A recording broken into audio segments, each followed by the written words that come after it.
वो अपने भाई के पास जा खड़ा हो जाता है तो अनुराग अपने भाई के तरफ देखता है और कहता है, मैंने सुना तुम शादी करने के लिए लड़कियों का इंटरव्यू ले रहे हो। ये सुन अनिरुद्ध कहता है, हाँ मैंने विहान से कहा है। ये सुन अनुराग कहता है, प्यार बिना शादी का कोई मतलब नहीं है। अनुराग के बातों को सुन अनिरुद्ध अपने भाई के तरफ देख कहता है, अगर प्यार में लोग इतने अंधे हो जाते हैं कि अपनों को भूल सेल्फिश बन जाए तो मुझे कभी प्यार नहीं करना है। मैं बस चाहता कोई लड़की हो जो अनाया को प्यार दे, साथ ही टाइम भी, और मोक्ष तो अब बड़ा हो चुका है, उसे अब किसी का जरूरत नहीं है। ये सुन अनुराग कहता है, तुम ऐसा कुछ मत करो, मुझे पता है तुम लड़कियों को अपने सामने टॉलरेट नहीं कर सकते हो, बस मोह। इतना कहा ही था कि तभी अनिरुद्ध अपने कोल्ड आवाज में कहता है, उस औरत का जिक्र भी मत करना भैया। इतना कहने के बाद वो गुस्से में जाने लगता है। वही अनुराग अपने भाई के तरफ देखते हुए अपने मन में कहता है, मैं बहुत सेल्फिश हूँ। आज तक मैंने जिन्हें भी अपने करीब रखना चाहा है वो मुझसे दूर हो गए हैं, इसलिए बस मैं अब अपने करीब किसी को नहीं रखना चाहता हूँ। अपने आप में इतना कहने के बाद वो चांद की तरफ देखने लगता है। वही सनाया अनिरुद्ध के अंदर आने की बाद दूर से अनुराग को देख उसके पास जाना चाहती थी, पर फिर उसके कदम रुक जाते हैं। उसे पता था अगर वो उसके पास जाएगी तो अनुराग का बस गुस्सा हो बढ़ेगा, तो फिर वो वहां से जाने लगती है। तभी अनुराग मुड़ता है और सनाया को जाता हुआ देखता है। तो अनुराग भी फिर मेंशन के अंदर जाने लगता है। वही मोक्ष को भी ये खबर मिल चुका था, तो मोक्ष अनिरुद्ध के कमरे के बाहर दरवाजे के पास खड़ा हो जाता है और दरवाजा थक थकाने का सोचता है, पर उसके हाथ हवा में ही रुक जाते हैं और वो वापस अपने रूम जाने को होता है। तभी अनिरुद्ध दरवाजा खोलता है। मोक्ष को देख अनिरुद्ध उसका नाम लेता है, मोक्ष। अपना नाम सुन मोक्ष रुक जाता है, फिर वो अनिरुद्ध के तरफ देखता है। वही अनिरुद्ध उसके आंखों में देखते हुए सवाल करता है, कुछ काम था तुम्हें? अनिरुद्ध के सवाल पर मोक्ष की पुतलियां इधर उधर मटकने लगती है, पर फिर हिचकिचाते हुए सवाल करता है, क्या आप सच में शादी करने वाले हैं? मोक्ष के सवाल पर अनिरुद्ध उसके करीब आने लगता है, पर मोक्ष के कदम अपने आप ही पीछे होने लगने हैं, पर वो पीछे रेलिंग से जा टकराता है। वही अनिरुद्ध अपने हाथ को रेलिंग पर रख उसके आंखों में देखते हुए सवाल करता है, क्यों पूछ रहे हो? तुम्हें बुरा लग रहा है क्या? अनिरुद्ध के इस सवाल को सुन मोक्ष, जो अनिरुद्ध के इतने करीब होने से पहले ही घबराया हुआ था, वो उसके सवाल से और घबराते हुए कहता है, मुझे नहीं पता। मोक्ष के क्लियर जवाब को ना सुन अनिरुद्ध पीछे हट कहता है, जब पता ही नहीं है तो पूछ क्यों रहे हो? इतना कहने के बाद वो वहां से जाने लगता है। वही मोक्ष तो बस देखता रह जाता है और बस अपने आप को कोस रहा होता है कि उसने क्यों नहीं कहा कि उसे बुरा लग रहा है। वही दूसरी तरफ रचना का घर आ जाता है। तभी जय के घर को देख रचना चिल्लाती है, ओह मुझे याद आया। इतना कहने के बाद बिना विहान को थैंक यू या कुछ बोले कार से बाहर निकल जाती है, पर जय के घर जाने वाली थी। पर तभी रचना का फोन बजता है। अपनी मम्मा का फोन देख वो भागते हुए घर भागती है, क्योंकि रात के 9 से अधिक हो गए थे और उसकी मम्मा उसे 8 बजे ही आने को कही थी। अब उसे पता था आज पूरी रात डांट में ही गुजरने वाली है। वही कार के अंदर बैठा विहान मुस्कुराते हुए कहता है, अजीब है पर क्यूट है।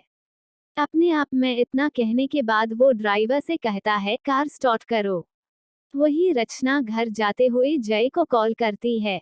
जय हॉल में आदित्य के बगल में बैठा था। वही आदित्य कॉल में लगा हुआ था। तभी रचना का कॉल आता है तो जय अपने फोन को निकाल देखता है। वही आदित्य भी उसके फोन स्क्रीन पर रचना नाम देखता है तो उसका गुस्सा 7वें आसमान पर चला जाता है। वही जय कॉल ना उठा कॉल कट कर रचना को मैसेज कर देता है, मैं अपनी दादी माँ के साथ हॉस्पिटल में हूँ, कल कॉलेज में बात करता हूँ।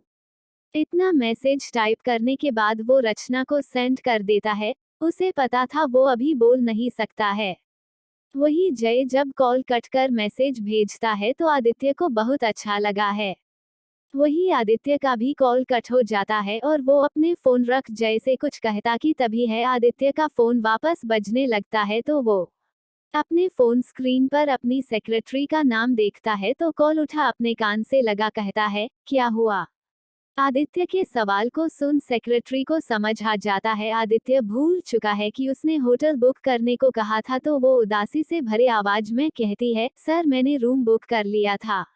ये सुन आदित्य झट से कहता है, ओह शीट स्वीट हार्ट, मैं भूल गया था। एक काम करो, तुम वहां आज रास्ट कर लो। वैसे भी मैं कुछ दिन में वेकेशन पर जाने वाला हूँ। Then I will fulfil your desire. ये सुन सेक्रेटरी बस ओके सर के अलावा कुछ कह तो सकती नहीं थी। वही आदित्य ये सुन कॉल कट कर खड़ा हो जाता है। वही जय अपने मन में कहता है, प्ले बॉय। इतना कहने के बाद अपना सड़ा सा चेहरा बना लेता है। तभी आदित्य कहता है, चलो।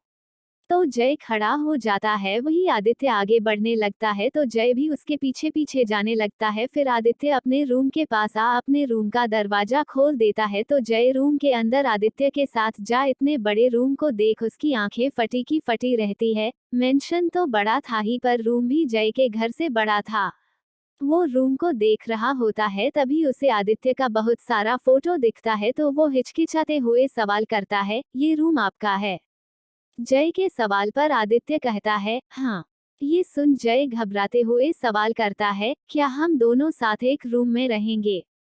तो आदित्य उसके तरफ देखता है। जय के घबराए चेहरे को देख आदित्य के होंठों पर डेविल मुस्कान आ जाता है और वो जय के गर्दन पर अपने हाथ रख उसे अपने करीब कर लेता है। वही जय घबराते हुए आदित्य को देखता है तभी आदित्य अपने सेडिक्टिव आवाज में उसके आंखों में देखते हुए कहता है, क्या एक ही रूम में मेरे साथ रहने से तुम बेकाबू होने लगोगे क्या?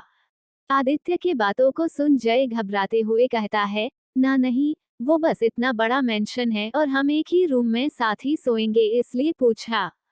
जय के बातों को सुन आदित्य कहता है, हाँ, ताकि सेवेंट्स को लगे हम रियल कपल है, ताकि मेरे डैड को ये खबर मिल जाए कि मैं रिलेशनशिप में हूँ। ये सुन जय सवाल करता है, पर क्यों? आप अपने डैड को ऐसा क्यों शो करना चाहते हैं? जय के सवाल को इग्नोर करते हुए आदित्य बाथरूम जाने लगता है। वही उसके सवाल का जवाब देता नहीं देखता है जय तो अपने होंठों का पाउट बना लेता है। वही दूसरी तरफ अग्निहोत्री मेंशन में अनुराग और अनिरुद्ध दोनों भाई को छोड़ तीनों डाइनिंग टेबल पर बैठ डिनर कर रहे थे। तभी अनाया कहती है, डैड जब से आए हैं कुछ भी नहीं खाए है और अब चाचू भी, ये सब मेरे कारण हुआ है। ये सुन सनाया प्यार से कहती है, ऐसा नहीं है अनाया, तुम्हारे वजह से कुछ भी नहीं हुआ है, बल्कि वो दोनों भाई दिमाग से थोड़े पैदल है। वही अनुराग बहुत मुश्किल से वहां आया था। ये बात सुन गुस्से में अपने हाथ का मुट्ठी बांध वो वापस जाने को था तभी अनिरुद्ध भी आता है तो उसे देख अनुराग रुक जाता है। वही अनिरुद्ध अपने भाई को चलने नहीं कहता है और खुद डाइनिंग हॉल के पास जाने लगता है तो अनुराग भी आखिर में चला जाता है। दोनों भाई को आता देख तीनों बहुत खुश थे। वही दोनों जा बैठ जाते हैं और सर्वेंट दोनों के आते ही खाना सर्व कर देती है। फिर सभी शांति से खाना खाने लगते हैं। तभी खाना खाते हुए अनुराग कहता है, अनिरुद्ध तुम शादी ही करना चाहते हो तो सनाया से कर लो। ये सुन सनाया को बहुत गुस्सा आ जाता है। वही अनुराग आगे कह रहा होता है, वैसे भी सनाया को अपने मेंशन और लाइफ मैटर से ज्यादा हमारे मेंशन में रहने और हमारे फैमिली मैटर में घुसना पसंद है।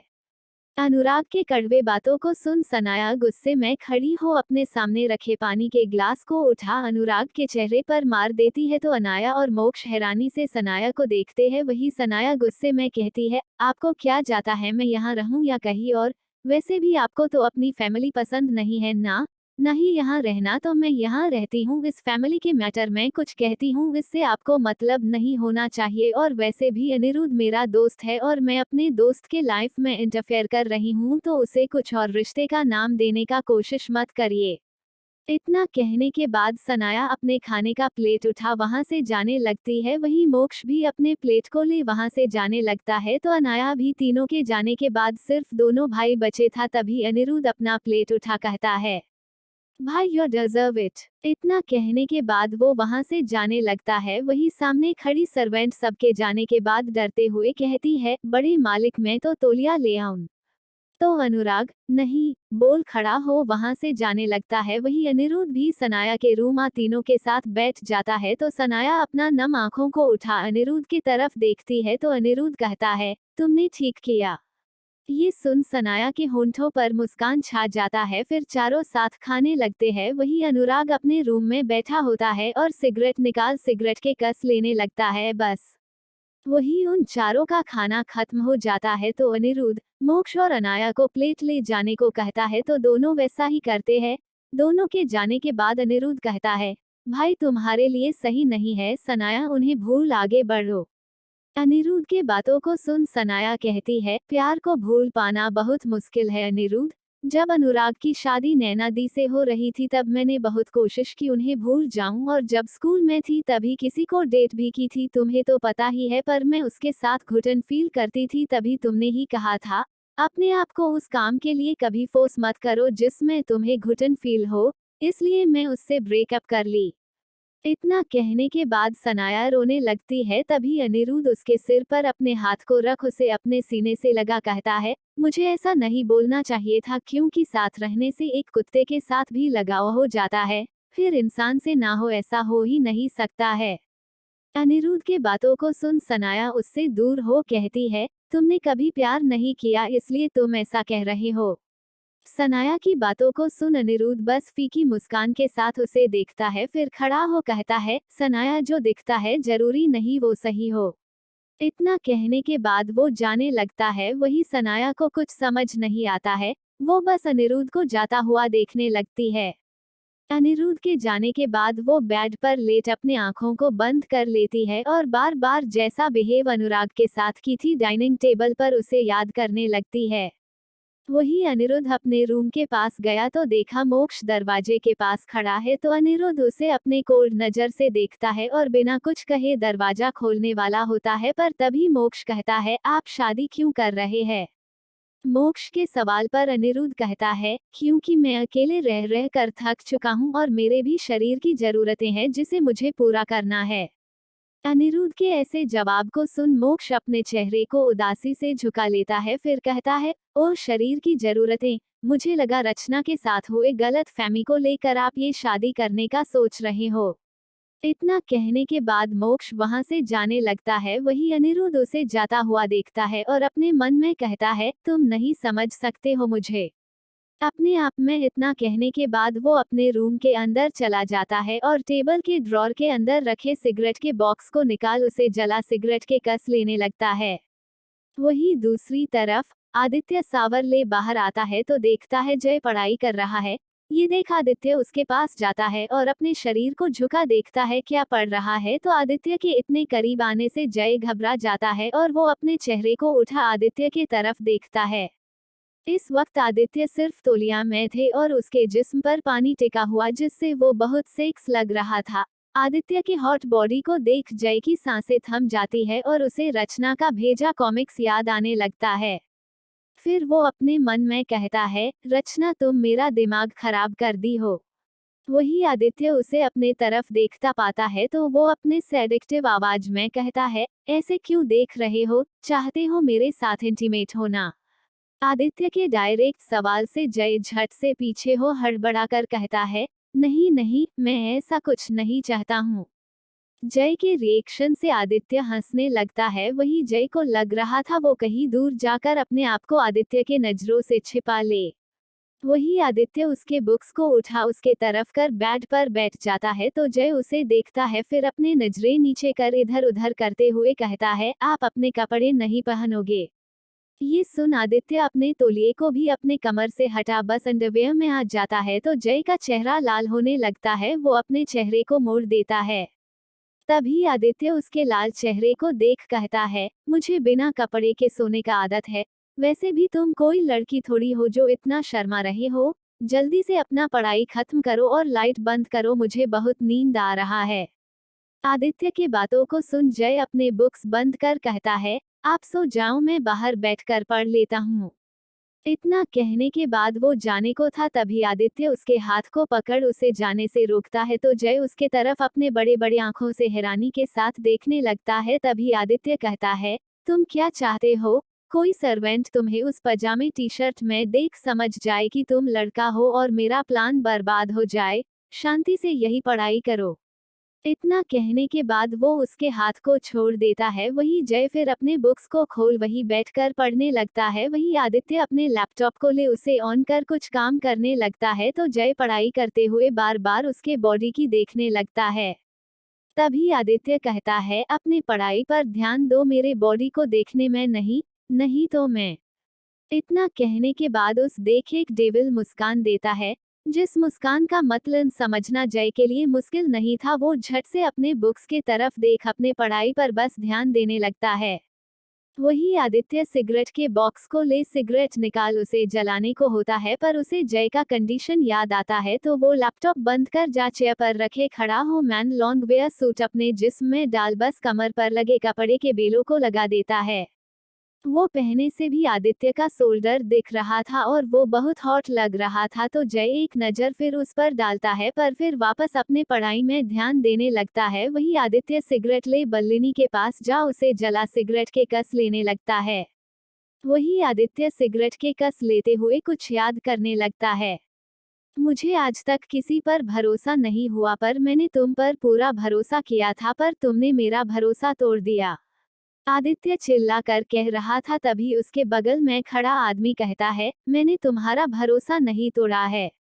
ये सुन एक कठोर मुस्कान के साथ आदित्य उसे देखता है, फिर टेबल पर रखे फाइल को उठा उसके तरफ फेंक देता है तो फाइल उस आदमी से टकरा उसके अंदर का सारा पेपर जमीन पर गिरने लगता है।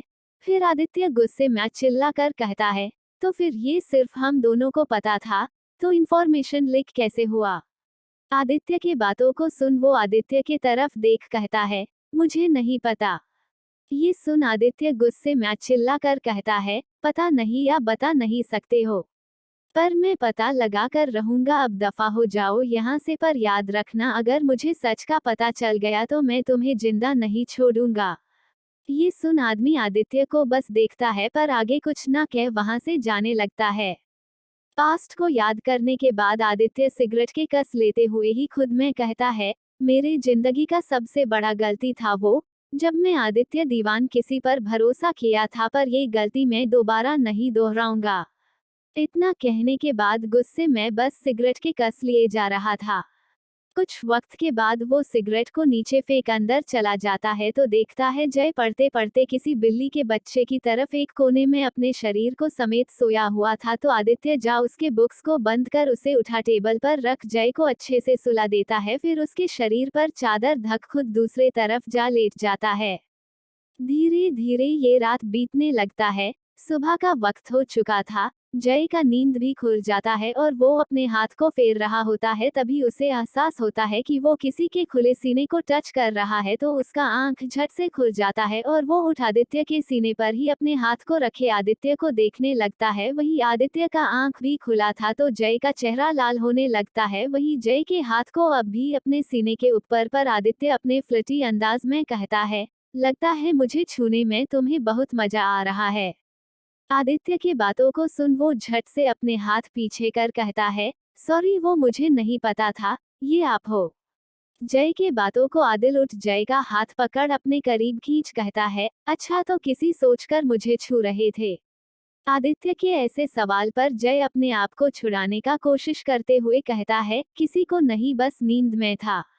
तो आदिल उसके हाथ को छोड़ देता है और उठ बाथरूम की तरफ जाने लगता है। वही आदित्य का ऐसा रवैया देख जय तो हैरान ही रहता है। दूसरी तरफ सनाया शॉर्ट्स और टेन टॉप पहने पौधे में पानी डाल रही थी। वही अनुराग जोगिन से वापस आया तो उसका नजर सनाया पर गया और कल के लिए वो सॉरी कहने का सोचा, पर फिर वो जाने लगा है, लेकिन सनाया जोर से चिल्ला पड़ती है, आह।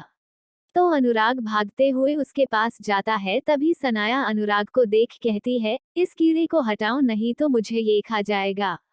सनाया के बातों को सुन अनुराग अपने कोल्ड आवाज में कहता है, ये छोटा सा कीड़ा तुम्हें कैसे खा सकता है?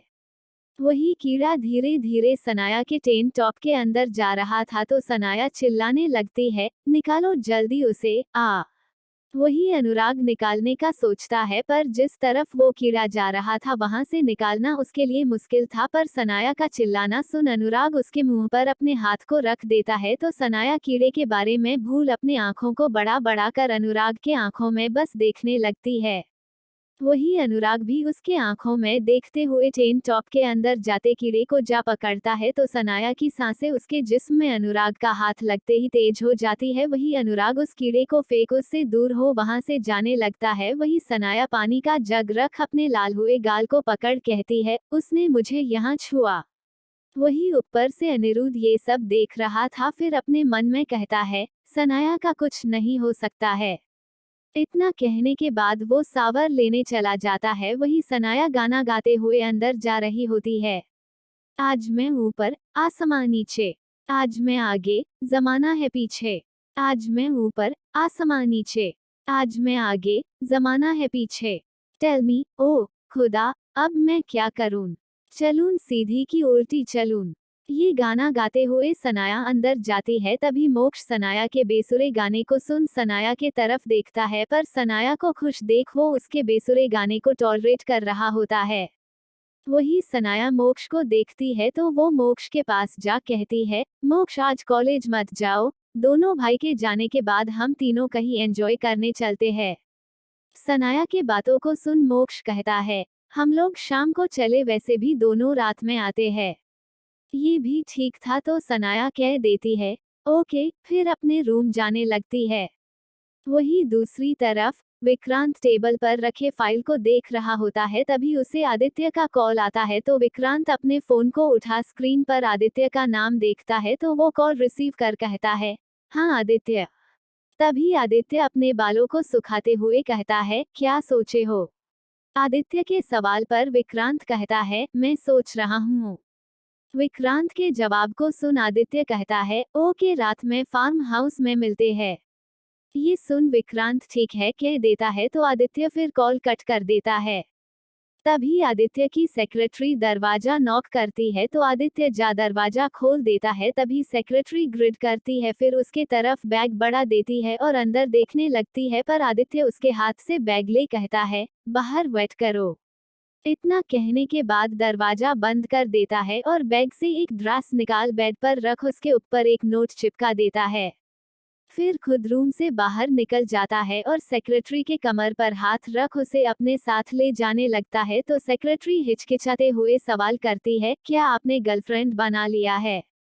सेक्रेटरी के सवाल पर उसे अपने साथ स्टडी रूम ले जाते हुए कहता है, तुम्हें जलन हो रहा है ये सोचकर। आदित्य के इस बात पर सेक्रेटरी को समझ नहीं आ रहा था वो क्या कहे। वही आदित्य उसे अपने साथ स्टडी रूम ले जा सोफे पर बैठ उसे अपने गोद में बैठा उसके गर्दन के पास अपने होंठ टिका उसे किस करते हुए कहता है, डोंट वरी, तुम्हारी जो जगह है वो हमेशा तुम्हारी ही रहेगी।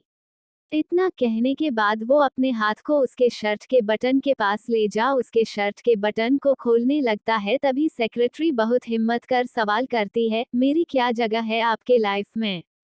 सेक्रेटरी के सवाल को सुन आदित्य उसके शर्ट के बटन को खोलना बंद कर कहता है, यही कि मैं तुम्हें एक बार से ज्यादा यूज किया हूँ पर अब तक मैं बोर नहीं हुआ हूँ। ये सुन सेक्रेटरी को अच्छा तो नहीं लगता है पर वो कुछ कहती नहीं है। वही दूसरी तरफ जय बाथरूम से बाहर निकल बेड पर रखे ड्रेस को देखता है, फिर उसके ऊपर लगे चिट पर आदित्य का मैसेज पढ़ता है, उसे पहनकर नीचे आ जाओ। ये पढ़ने के बाद गुस्से में जय कहता है, मेरा कॉलेज है और ये। पर इतना कहने के बाद वो शांत हो जाता है और ना चाहते हुए भी उस ड्रेस को पहनने लगता है। वही दूसरी तरफ अनिरुद्ध रेडी हो नीचे आता है तो देखता है अनाया नाश्ता कर रही है तो वो उसके पास जा बगल में बैठ अपने लिए भी नाश्ता लगा कहता है, मैं तुम्हें स्कूल छोड़ दूं। ये सुन अनाया अनिरुद्ध की तरफ देख मुस्कुराते हुए कहती है, सच में चाचू आप अनाया को स्कूल छोड़ोगे? तो अनिरुद्ध मुस्कुराते हुए हाँ कहता है, फिर दोनों साथ नाश्ता करने लगते हैं। वही अनुराग ऊपर से उन दोनों को देख रहा होता है। तभी मोक्ष वहां आ कहता है, डैड। मोक्ष का आवाज सुन अनुराग मोक्ष के तरफ देखता है और उसके बाल पर अपने हाथ को रख फेरते हुए कहता है, सॉरी, मैं जब से आया हूँ तब से तुमसे अच्छे से नहीं मिला हूँ। ये सुन मोक्ष कहता है, कोई बात नहीं डैड। वही अनुराग अपने हाथ पीछे कर लेता है और मोक्ष इतना कहने के बाद सोचने लगता है वो कहाँ से क्या शुरू करे कहना। तभी अनुराग कहता है, मोक्ष तुम अभी इतने भी बड़े नहीं हुए हो तो अपने पढ़ाई पर बस ध्यान दो, जो चल रहा है उसे मत सोचो। अनुराग को अच्छे से पता था मोक्ष क्या बात करना चाहता है, इसलिए वो अपने बात इसके सवाल किए बिना ही के वहां से जाने लगता है। अनुराग जब अपने रूम के अंदर जाता है तो देखता है Sanaya short sexy one piece पहने उसके बेड पर बैठी है तो अनुराग रूम के अंदर आ उसे देख कहता है, तुम यहाँ क्या कर रही हो? अनुराग के सवाल पर सनाया अनुराग के पास जा पीछे मुड़ करती है, क्या मेरी जिप को बंद कर दोगे? मेरा हाथ पीछे तक नहीं पहुंच रहा है और मैं लेट भी बहुत हो रही हूँ। इतना कहते हुए अपने बालों को वो आगे करने वाली थी, पर अनुराग कहता है, किसी और से जाकर कहो। इतना कहने के बाद वो जाने को था, तभी सनाया कहती है, जिप बंद कर दो, मैं यहाँ से चली जाऊंगी, नहीं तो आपके आगे पीछे पूरा दिन घूमूंगी। सनाया के बातों को सुन अनुराग गुस्से में सनाया के पास उसका बैग को देखता है। खुले जिस्म में ब्लैक इनर का स्ट्रिप नजर आ रहा था। अनुराग अपने चेहरे को फेर अपने हाथ को उसके पीठ के पास ले जा एक ही बार में जिप ऊपर कर कहता है, हो गया, अब जाओ यहाँ से। अनुराग को अब भी वैसा ही पेश आता पा सनाया मुड़ अनुराग को देखती है, पर अनुराग के चेहरे पर कोई एक्साइटमेंट उसके खुले शरीर को नहीं आया था। ये देख वो थोड़ा उदास हो रूम से बाहर जाते हुए अपने मन में कहती है, एक दिन तो आपको सेड्यूस करके रहूंगी। इतना कहते हुए वो वहां से चली जाती है। वही अनुराग रूम के दरवाजे को लॉक कर कंपनी जाने के लिए रेडी होते हुए अपने मन में कहता है, पता नहीं ये स्टूपिड लड़की अपना हरकत कब बंद करेगी। वही दूसरी तरफ सनाया वहां से जा रही थी, तभी मोक्ष सनाया को देखता है तो उसके साथ जाते हुए सवाल करता है, क्या हुआ। मोक्ष के सवाल पर सनाया आपका रोंदू मुंह बना कहती है, प्यार, वो भी खड़ूस से। ये सुन मोक्ष झट से सवाल करता है, कौन खड़ूस। तो सनाया आसपास देखती है, फिर उसके करीब जा कहती है, अनुराग से। ये सुन मोक्ष हैरान था। तभी सनाया उसे अपने साथ अपने रूम ले जा रूम के दरवाजे को बंद कर रोते हुए कहती है, मैं कैसे अपने प्यार का एहसास खड़ूस के दिल में करवाऊं। सनाया के बातों को सुन मोक्ष के मुंह से निकल जाता है, प्यार बहुत डिफिकल्ट है, पता नहीं क्या हम उससे ही क्यों होता है जो हमारे प्यार को समझे ही ना। मोक्ष के इन बातों को सुन सनाया सवाल करती है, क्या तुम्हें किसी से प्यार हो गया है मोक्ष। सनाया के सवाल पर मोक्ष झट से कहता है, नहीं नहीं नहीं, वो तो मैं आपके लिए कह रहा हूँ। ये सुन सनाया कहती है, अच्छा। इतना कहने के बाद अपना रोंदू सा मुंह बना सनाया कहती है, मैं कैसे खदूश के दिल में अपने लिए प्यार जगाऊं मोक्ष। सनाया को इतना परेशान देख मोक्ष कहता है, मेरी एक फ्रेंड है, उसे प्यार के बारे में बहुत पता है और उसके पास आइडिया भी होगा कैसे आप डैड के दिल में अपने लिए प्यार जगा सकते हो। मोक्ष के बातों को सुन सनाया मोक्ष के हाथ को पकड़ मोक्ष को अपना उम्मीद का किरण समझ एक्साइटेड हो कहती है, सच में, फिर तो मैं तुम्हारी उस दोस्त से मिलना चाहती हूँ। ये सुन मोक्ष कहता है, ओके, तो आज शाम हम बाहर जा रहे, तभी मैं सनाया को भी बुला लूंगा। मोक्ष के बातों को सुन सनाया झट से कहती है, थैंक यू मोक्ष। इतना कहने के बाद वो मोक्ष को गले से लगा लेती है। वही दूसरी तरफ जय लड़की की तरह रेडी हो रूम से बाहर निकल जाता है, फिर उसे सर्वेंट दिखता है तो सर्वेंट से जा अपने फोन में टाइप कर सवाल करता है, आदित्य कहाँ है। जय के सवाल को पढ़ सर्वेंट कहता है, सर स्टडी रूम में है।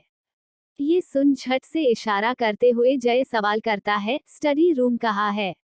जय के इशारे को समझना अधिक मुश्किल नहीं लगा सर्वेंट को, तो वो उसे बता देता है स्टडी रूम कहाँ है, तो जय स्टडी रूम की तरफ जाने लगता है। वही सेक्रेटरी आदित्य के शर्ट के बटन को खोल उसके जिस्म को छूने जा रही थी, तभी जय वहां पहुंच बिना नॉक किए दरवाजा खोल दिया और सामने का नजारा देख झट से दरवाजे को बंद करने वाला था, तभी आदित्य कहता है, स्टॉप।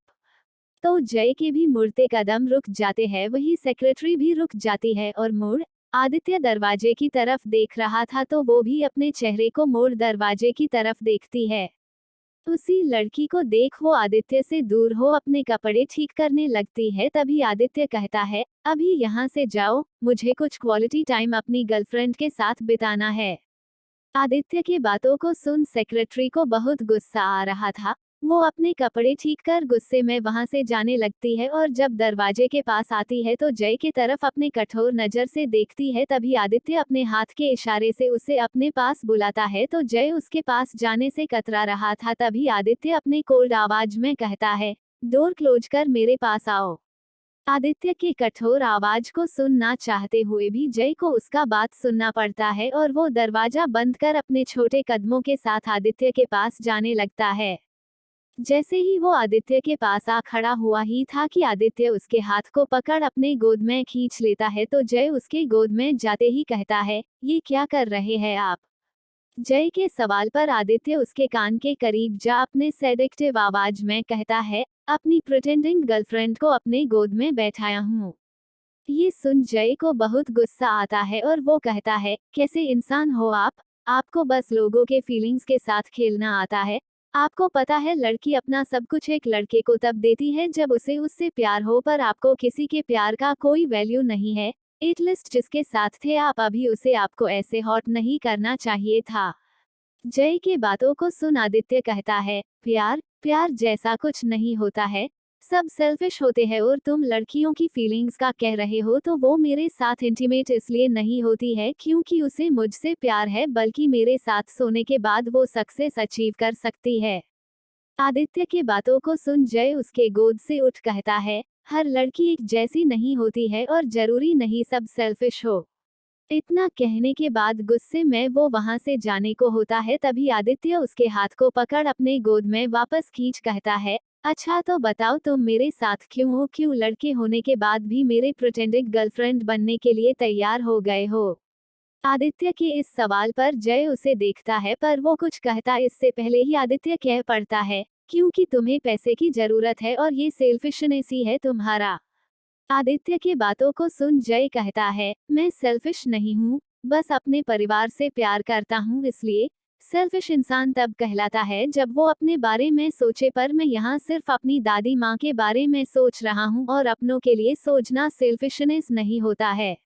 जय के बातों को सुन आदित्य उसके आंखों में देखने लगता है, वही जय भी आदित्य के आंखों में देख रहा होता है। तभी आदिल कहता है, बट मैं बहुत सेल्फिश हूँ, मुझे बस पैसे, पावर और अपने डिजायर को फुलफिल करने से मतलब है। इतना कहने के बाद उसे सोफे पर कर उसके करीब जा कहता है, बहुत प्यार है ना अपनी दादी माँ से, तो मेरे डिजायर को पूरा करो, मैं तुम्हारी दादी का इलाज करवा दूंगा और जो ऑपरेशन तुम पैसे के वजह से करवा नहीं पा रहे हो वो मैं करवा दूंगा। आदित्य की बातों को सुन जय झट से कहता है, पागल हो क्या आप? मैं अपनी दादी का ऑपरेशन करवा लूंगा, मुझे ऐसा कुछ करने का जरूरत नहीं है और भूलिए मत मैं एक लड़का हूँ। ये सुन आदित्य अपने हाथ को उसके गर्दन के पास रख कहता है, मुझे बस ये बताओ तुम्हें ये डील मंजूर है कि नहीं? बहुत प्यार करते हो ना अपनी दादी माँ से, तो करो मेरे डिजायर को पूरा। इतना कहने के बाद वो उसके करीब जाने को था, पर जय उसे खुद से दूर कर सोफे से हड़बड़ी में गिरने वाला था, पर आदित्य उसे गिरने से संभाल लेता है और उससे दूर हो कहता है, तुम बस लेक्चर दे सकते हो, जब बात अपनों के लिए कुछ करने का आए तो कुछ नहीं कर सकते हो। इतना कहने के बाद आदित्य खड़ा हो वहां से जाते हुए कहता है, कॉलेज जाना है तो बाहर आ जाओ। इतना कहने के बाद वो चला जाता है। वही जय को कुछ समझ नहीं आ रहा था आदित्य के दिमाग में प्रॉब्लम क्या है, पर वो अभी कॉलेज के लिए लेट हो रहा था तो भागते हुए जाने लगता है। आदित्य जय दोनों कार के पास आते हैं, तभी ड्राइवर कार का दरवाजा खोल देता है, तो आदित्य कार का चाबी ड्राइवर से ले कहता है, आज से तुम्हें आने का जरूरत नहीं है। ये सुन ड्राइवर झट से कहता है, क्यों सर, मैंने कुछ गलती किया है? ड्राइवर के बात को सुन आदित्य कहता है, मुझे तुम्हारा जरूरत नहीं है। इतना कहने के बाद वो ड्राइविंग सीट पर जा बैठ जाता है। वही ड्राइवर परेशान उदास हो खड़ा था, ये देख जय कार के अंदर जा बैठ कहता है, आप ऐसा कैसे कर सकते हो? आपने क्यों निकाला उन्हें जॉब से? पर इस सवाल का आदित्य जवाब ना देते हुए कार स्टार्ट कर कहता है, पीछे तुम्हारा कॉलेज यूनिफॉर्म और बैग रखा है, जल्दी से अपने कॉलेज का यूनिफॉर्म पहन लो। ये सुन जय अपने चेहरे को उदासी से कहता है, क्या इसका कारण मैं हूँ? पर आदित्य कुछ नहीं कहता है, बस कार ड्राइव कर रहा होता है। वही दूसरी तरफ मोक्ष कॉलेज के लिए अपने बाइक पर बैठ निकल जाता है। वही सनाया विहान को कॉल करती है तो विहान कॉल उठा लेता है। तभी सनाया कहती है, क्या कर रहे हो? सनाया के सवाल पर विहान कहता है, ऑफ कोर्स काम कर रहा होगा, और तो और लड़कियों का इंटरव्यू भी लेना है। ये सुन सनाया कहती है, मैं वहां आ जाऊं? इंटरव्यू लेने में तुम्हारी हेल्प कर दूंगी, वैसे भी मैं देख कर बता सकती हूँ कौन लड़की कैसी है। सनाया के बातों को सुन विहान कहता है, ये तो ठीक है, पर अपनी जैसी पागल को मत सेलेक्ट कर लेना, नहीं तो अनिरुद्ध मेरा जान ले लेगा। विहान के कॉम्प्लीमेंट को सुन सनाया अपना सड़ा सा चेहरा बना कहती है, शट अप, मैं आधे घंटे में आ रही हूँ। इतना कहने के बाद वो कॉल कट कर खड़ी होती है तो देखती है अनुराग भी जा रहा है। ये देख झट से उसका पास भागते हुए जाती है, पर अनुराग उसे इग्नोर कर जा रहा होता है तो सनाया भी उसके साथ चलते हुए कहती है, क्या आप मुझे विहान के कंपनी ड्रॉप कर दोगे? सनाया के रिक्वेस्ट को सुनने के बाद भी अनुराग कुछ नहीं कहता है। इग्नोर कर जाए जा रहा था तो सनाया कहती है, मेरे पास मेरा कार नहीं है, इसलिए आपको कह रही हूँ। सनाया का ये बात सुन अनुराग अपने कोल्ड आवाज में ही कहता है, बहुत सारा कार है यहाँ, कोई भी लेकर चली जाओ, पर मेरा दिमाग मत खाओ। अनुराग के बातों को सुन सनाया कहती है, पेंसिल हील में कार चलाना मुश्किल होता है।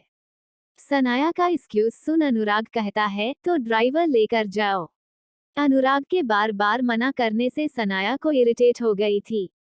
दोनों बाहर भी आ चुके थे, वहां बस कार खड़ा थे, ड्राइवर को था ही नहीं। तभी सनाया झट से कहती है, लगता है आज कोई ड्राइवर नहीं है, अब तो आप मुझे ले चलो।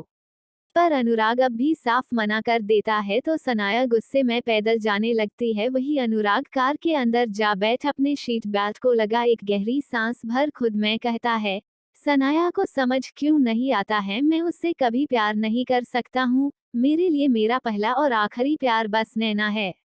अपने आप में इतना कहने के बाद वो कार स्टार्ट करने वाला था, पर तभी उसे कार के अंदर देवी माँ की चुन्नी फ्रंट मिरर पर बंधी हुई थी तो उसे देख उसे नैना की याद आने लगती है। नैना हर साल पूजा करने के बाद कार में चुन्नी बदल कर बांध दिया करती थी, पर आज भी वो अपने कार में बंधा हुआ देखता है तो खुद में कहता है, तुम यहाँ हर जगह हो, इसलिए मैं यहाँ से बहुत दूर चला गया था।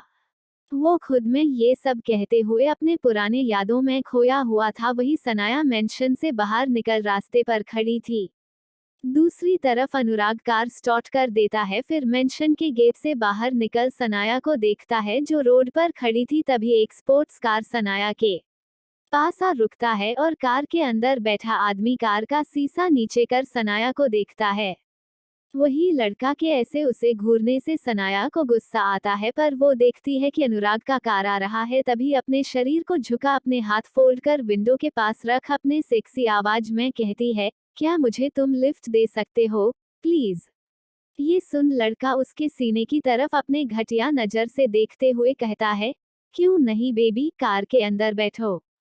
वही अनुराग जब कार आगे बढ़ाने लगता है तो उस तरफ मुड़ लड़के के आंखों में लस्ट देख अपने कार को कस के ब्रेक लगा कार से बाहर निकल जाता है। वही सनाया कार के अंदर जा बैठने को थी, पर अनुराग उसके पास जाता है और जैसे सनाया कार डोर लॉक करने वाली थी वो उसे पकड़ लेता है तो सनाया उसे ही देखने लगती है। तभी अनुराग सनाया का हाथ पकड़ लेता है और अपने कोल्ड आवाज में कहता है, मैं छोड़ देता हूँ। तभी वो लड़का कहता है ये मेरे साथ जा रही है और उसके हाथ को छोड़ो। वही सनाया भी कहती है, मेरे हाथ को छोड़ो।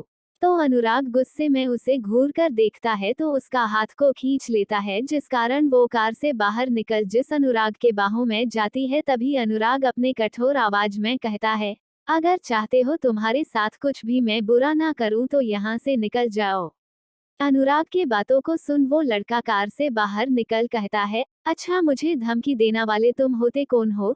तुम हो जो इसके साथ जबरदस्ती कर रहे हो, ये मेरे साथ जा रही थी। इतना कहने के बाद वो भी सनाया के दूसरे हाथ को पकड़ अपने तरफ खींचते हुए कहता है, ये मेरे साथ चलेगी तो इसका हाथ छोड़ो। वही सनाया भी कहती है, हाँ मेरा हाथ छोड़ो।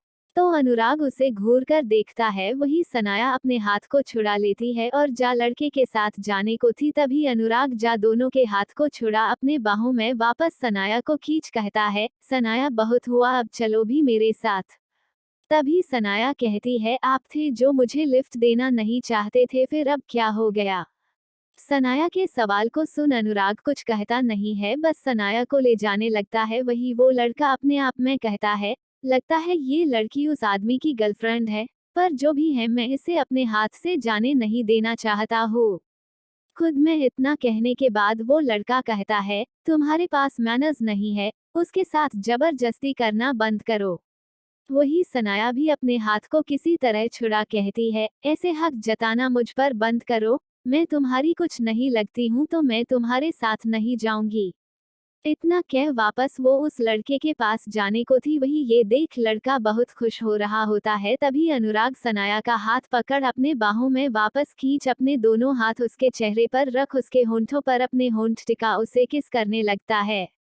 वही वो लड़का बस देखता रह जाता है और सनाया हैरान हो जाती है, पर तभी अनुराग उसे किस करना बंद कर उसके हाथ को पकड़ कार के पास ले जा उसके लिए कार का दरवाजा खोल देता है। तो सनाया झट से कार के अंदर जा बैठ जाती है। तभी अनुराग कार का दरवाजा बंद कर खुद ड्राइविंग सीट पर जाने लगता है और जाते हुए कठोरता से उस लड़के के तरफ देखता है, तो वो जल्दी से अपने कार के अंदर जाने लगता है। वही अनुराग भी कार के अंदर जा ड्राइविंग सीट पर बैठ सनाया के करीब जाता है। तो सनाया अपनी आंखों को बंद कर अपने होंठों को आगे कर लेती है, पर अनुराग उसके सीट बेल्ट को लगाते हुए कहता है, दिन में सपने देखना बंद करो और उस किस को भी सीरियसली मत लेना। तुम बस उस लड़के के साथ ना जाओ, इसलिए मैं ऐसा किया।